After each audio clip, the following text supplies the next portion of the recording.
Salam alaikum. On va donc poursuivre les corrections des exercices de la série sur le théorème de Banach-Steinhaus. Donc là, on est arrivé à l'exercice 2. Donc voilà l'exercice 2, ce qu'il dit. Donc vous avez une suite AN, c'est une suite complexe cette fois-ci, qui satisfait cette propriété pour toute suite complexe Zn qui converge vers 0. Vous avez la série complexe somme de A n Zn est convergente. Et la question montrait que la série somme de modules de n égale 1 à l'infini, est convergente. Donc là, on utilise le théorème de Banach-Steinhaus que donc je vais rappeler. Je l'ai rappelé la dernière fois, mais je vais quand même le rappeler encore une fois. Sans l'expliquer autant, je l'ai déjà expliqué. Donc, vous avez E et F, deux espaces vectoriels normés. Vous avez E de Banach.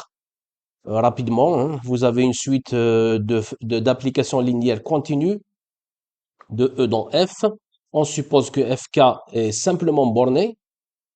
Alors, Fk est uniformément borné. Cette suite Fk est uniformément bornée sur la boule unité de E centrée en l'origine. Ce qui est équivalent à dire que la suite des normes de ces applications, cette suite-là, est bornée. Bon, on revient à l'exercice. Alors, donc là, il faudrait donc trouver des applications linéaires continues auxquelles on applique le théorème de Banach-Steinhaus. Et bien sûr, il faut choisir les bons espaces. Regardez donc ce qu'on va faire. Pour tout k dans n, un entier naturel strictement positif, on va considérer les applications suivantes. Donc, Fk, qui va être donc de l'espace C0, bon, je vais expliquer, C muni de sa norme infinie vers C, le corps d'un nombre complexe, muni de sa norme usuelle qui est le module. C0, c'est l'ensemble des suites complexes, hein, C0 de C, c'est l'espace vectoriel des suites complexes qui convergent vers 0. Donc, les suites complexes qui convergent vers 0, munies de sa norme infinie. La norme infinie, c'est le sup. Donc, la norme infinie d'une suite, ça va être le sup des modules de ces termes. Le sup des modules de tous ces termes. Et donc, à toute suite, on va dire Z qui est égal à Zn, n dans n, on va associer la somme finie à n, z. N égale 1 jusqu'à k, une somme finie. Comme C est de Banach, cet espace C, bon, le corps des nombres complexes, c'est connu, c'est de Banach, alors C0 de C est de Banach. Donc, plus généralement, chaque fois que vous avez un espace de Banach, chaque fois que vous avez un espace de Banach, alors C0 de cet espace, C0 de cet espace est de Banach. Qu'est-ce que ça veut dire C0 de cet espace E? C'est l'ensemble des suites, ou bien l'espace vectoriel des suites de E qui convergent vers 0. Voilà. Donc le premier espace, notre premier espace, est de Banach, et donc le théorème précédent s'applique. S'applique pour cette suite d'applications. Donc il faut vérifier les conditions. Donc la première condition, donc linéarité de ces applications. Deuxième condition, continuité de ces applications. Et troisième condition, il faut que la suite de ces applications soit simplement bornée. C'est-à-dire bornée en tout point. Chaque fois que je fixe un point Z, il faut que la suite Fk de Z soit bornée. Bon, donc on commence à vérifier toutes les conditions. Alors, on commence à vérifier les conditions. Donc, Pour la linéarité, c'est évident, c'est pas la peine de le démontrer. Je vais l'écrire simplement. Je vais dire, il est clair. Bon, je vais écrire en anglais. It is clear. Donc, il est clair que FK est linéaire pour tout cas.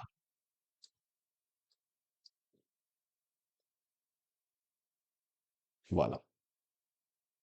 Voilà. Je passe directement à la continuité. Donc, je fixe K et je montre que FK est continu.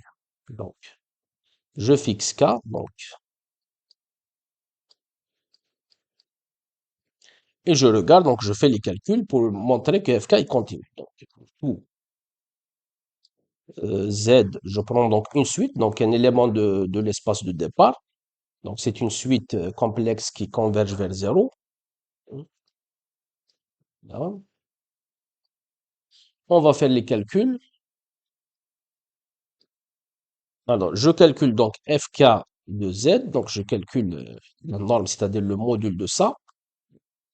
C'est égal, donc c'est la somme de A, N, Zn, N égale 1 jusqu'à K, module.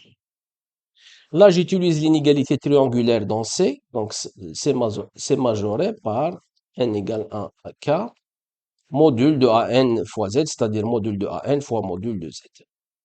Maintenant, le module de Z, de Zn, je vais le majorer simplement par le sup de tous les modules, ou bien le sup, donc je vais majorer par le sup de, on va dire de Zi i dans n, mais le sup ici, c'est rien d'autre que la norme infinie de Z. Et donc, ce qui va rester, donc, c'est la somme de AN en module, n égale 1 jusqu'à K, fois la norme infinie de Z. Et ça montre la continuité, ça montre la continuité de FK. Donc, bien, ça implique that FK est continu. Et ça nous donne même une majoration de sa norme. Et que sa norme, donc norme de FK, est majorée par, donc c'est majoré par cette constante qu'on vient de trouver. Donc par tout ça, donc c'est majoré par la somme des modules de AN, n égale 1 jusqu'à K. Donc ça, je vais appeler cette inégalité, on va l'appeler inégalité 1. Voilà. Avant de vérifier que la suite FK est simplement bornée, j'ai besoin en fait de calculer, j'ai besoin de calculer même ces normes. Parce que la conclusion du théorème de Banach-Steinhaus nous parle de ces normes. La conclusion, en fait, concerne ces normes. Donc, on a besoin de les calculer, de trouver donc les valeurs précises de ces normes, pas seulement de les majorer. Alors, pour trouver la valeur précise de la norme de FK, je dois donc trouver une suite particulière, Z, par exemple, hein, de sorte que ces inégalités-là, donc il faut il faut les rendre atteintes, si c'est possible. Donc il faut choisir une suite particulière, ou un élément particulier, ou bien une suite d'éléments de l'espace de départ, de sorte que ces inégalités donc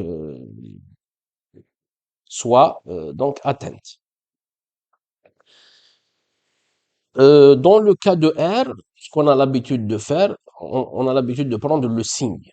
Donc on prend en fait Zn, on prend égal au signe de AN, de sorte que AN fois Zn va donner la valeur absolue de AN. Un nombre réel fois son signe est égal à sa valeur absolue. Un nombre réel fois son signe est égal à la valeur absolue. Mais dans le cas de C, je peux pas faire ça. Donc je dois modifier un petit peu, donc trouver autre chose. Vous allez voir que c'est très simple. Alors regardez ce qu'on va faire. Alors, on va considérer, donc toujours pour le moment, toujours cas fixé. Hein. J'essaye de calculer la norme, on vient de trouver la norme exacte de fk. Donc pour le moment, k est fixé. Je vais essayer de trouver la norme exacte de fk. Alors, donc, k est fixé. Je considère, bon, je vais quand même l'écrire, k fixé. On considère l'élément suivant, ou bien le vecteur suivant de l'espace C0 de C. On va considérer, donc on va l'appeler U, c'est donc UN, N dans N, qu'on définit de la façon suivante. On va prendre donc UN égale. Je vais prendre alors A, N, bar, donc le conjugué, sur le module de AN bar sur le module de AN, si AN est non nul, pour pouvoir diviser. Sinon, je vais prendre A. Si AN est nul, je vais prendre A. Et ça, bien sûr, pour toutes. Alors, qu'est-ce qu'on constate? On constate que, euh, non, on va changer un petit peu ce vecteur-là pour qu'il soit dans l'espace. Parce que s'il est défini de cette façon-là, c'est pas sûr qu'il soit dans l'espace. Parce que l'espace, c'est les suites c'est notre espace de départ, c'est les suites complexes qui convergent vers zéro. Et là, c'est pas clair qu'ils convergent vers zéro. Alors, on va changer quelque chose. On va changer quelque chose. Donc ici, on va éliminer ça. Et je vais ajouter ici. Alors, on va prendre ça lorsque AN est non nul. Euh, euh, attendez, alors, comment on va changer ça? Oui, donc ici, je vais prendre toujours, il faut toujours vérifier que l'élément, que le vecteur que les vecteurs que vous considérez sont dans l'espace. Donc, je vais prendre AN bar sur le module de AN si AN est non nul et N entre 1 et K. Voilà. Je vais prendre 1 si AN égale 0 et N entre 1 et K. Et sinon, ça va être 0 dans les autres cas, c'est-à-dire lorsque N dépasse K. Voilà. Voilà donc, et ça, c'est donc quel que soit N dans N. Voilà. Là maintenant, je suis sûr que mon vecteur est dans l'espace. Pourquoi? Parce que vous avez ici, c'est nul à partir d'un certain rang. Comme c'est nul à partir d'un certain rang, donc ça converge vers 0, donc il est bien dans l'espace. Donc vous avez U est dans l'espace, c'est 0 de C. On constate que la norme infinie de U, si vous prenez les modules de ces nombres complexes, le module de ces nombres complexes, c'est 1. La même chose ici, le module, c'est 1. Là, c'est 0. Donc, le sub des modules, c'est ça la norme infinie. Donc, c'est 1. Donc, le sub ici, la norme infinie, c'est 1. Et qu'est-ce qu'on constate aussi? On constate que euh, si je regarde AN fois UN, qu'est-ce qu'on trouve? Si je calcule AN fois UN, alors on regarde. Ici, si vous calculez AN fois UN, qu'est-ce qui va se passer? Si vous multipliez cette quantité par AN, donc vous aurez AN fois AN bar, ça c'est le module de AN au carré, divisé sur le module de AN, donc ça vous donne le module de AN. Et donc ici, ça nous donne alors le module de AN. C'est ça en fait l'astuce. Hein. Dans R, on prend le signe. En fait, ici, si vous considérez que vous êtes dans R, ça, ce n'est rien d'autre que le signe. Mais dans C, il faut modifier, donc il faut prendre le conjugué sur la norme, sur le module. Donc, si vous multipliez par AN ici, vous aurez le module de AN au carré sur le module de AN, ça donne le module de AN. Ça, c'est vrai aussi dans le cas où AN égale à 0. Donc, c'est vrai dans le deuxième cas aussi, cette formule reste valable. Donc, cette formule-là, en fait, est valable quel que soit N quel que soit n appartenant 1, 2 jusqu'à k. Elle est valable pour tout n allant de 1. Bon. Donc maintenant, avec ça, je pourrais donc calculer fk de u. Regardons alors ce qui se passe si je calcule fk de u.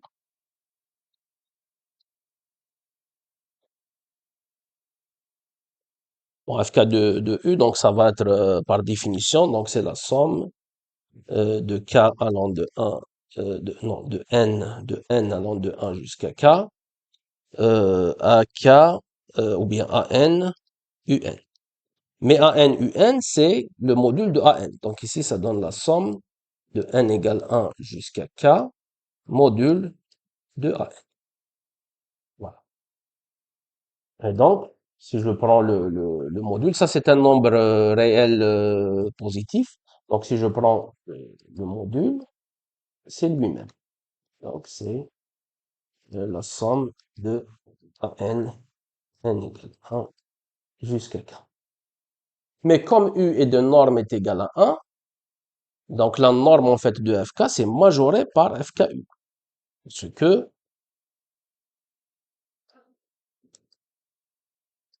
norme de fk, par définition, c'est le sup de fk de z en module sur, bon, c'est pas la peine de diviser si je prends le module égal à 1. Donc c'est le sup de ça lorsque z est dans l'espace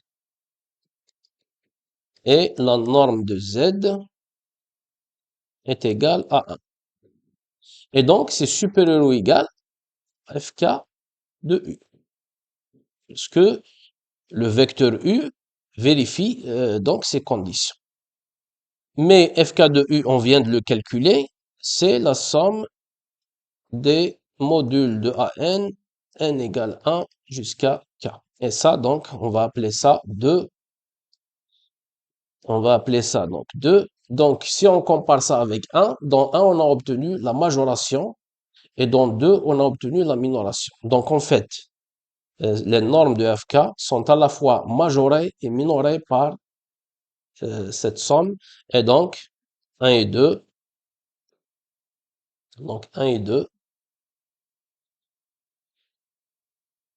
ça implique que la norme de fk, c'est toujours égal à la somme de an, n allant de 1 à k.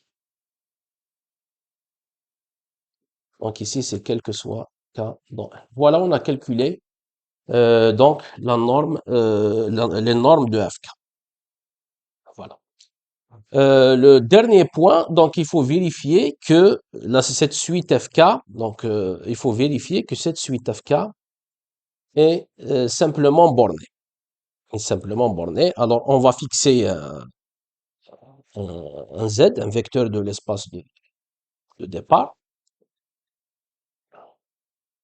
Donc pour tout z qui est égal, donc c'est une suite complexe qui tend vers 0.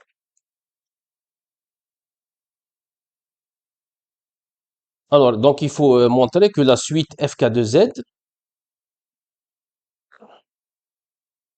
donc fk de z, il faut montrer que cette suite est bornée. C'est ça ce que ça veut dire simplement bornée. Ça veut dire bornée en tout point de l'espace de départ. Donc cette suite-là, donc c'est quoi? C'est la somme de A, alors de AN, ZN, c'est la somme de AN, ZN, N égale 1 jusqu'à K. Voilà, c'est ça en fait notre suite. Pourquoi elle est bornée? Là, c'est donné en fait par l'exercice. Là, c'est donné par l'exercice. Alors, on revient à l'exercice. On va revenir à l'exercice. Alors, rapidement. Voilà. L'exercice, il nous dit que pour tout z, pour toute suite qui converge vers 0, la série complexe est convergente. La série complexe est convergente.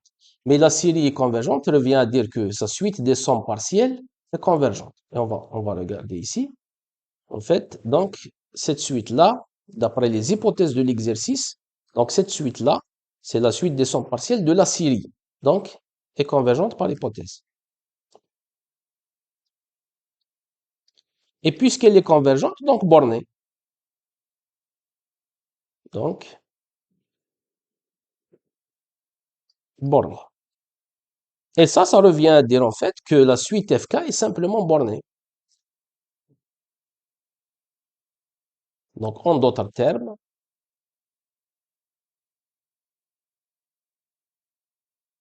la suite FK, la suite des applications FK, est simplement bornée.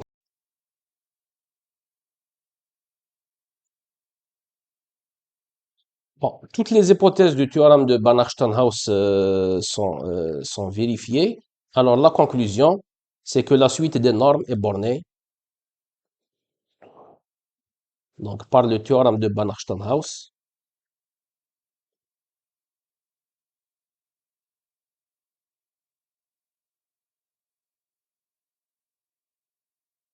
on conclut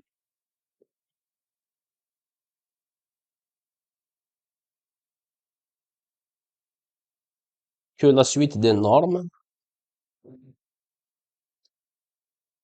donc c'est-à-dire la suite des normes FK, donc, qui est une suite réelle, mais ces normes-là, on les a déjà calculées. C'est pour ça d'ailleurs qu'on les a calculées.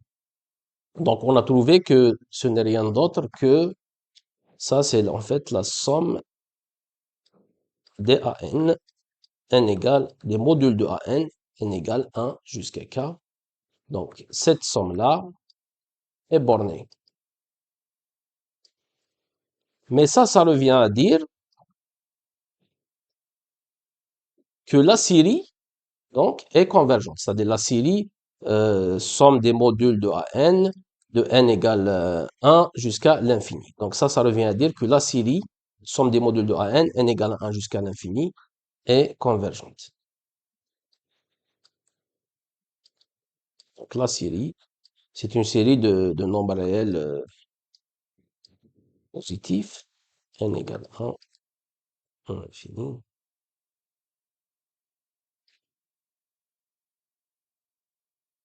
Et c'est ça ce qui est demandé dans l'exercice. On va revenir à l'exercice. Voilà, montrer que la série, que cette série-là est convergente. Donc, c'est ce qu'on cherche à démontrer. Voilà. Donc, ainsi se termine cette solution. À la prochaine.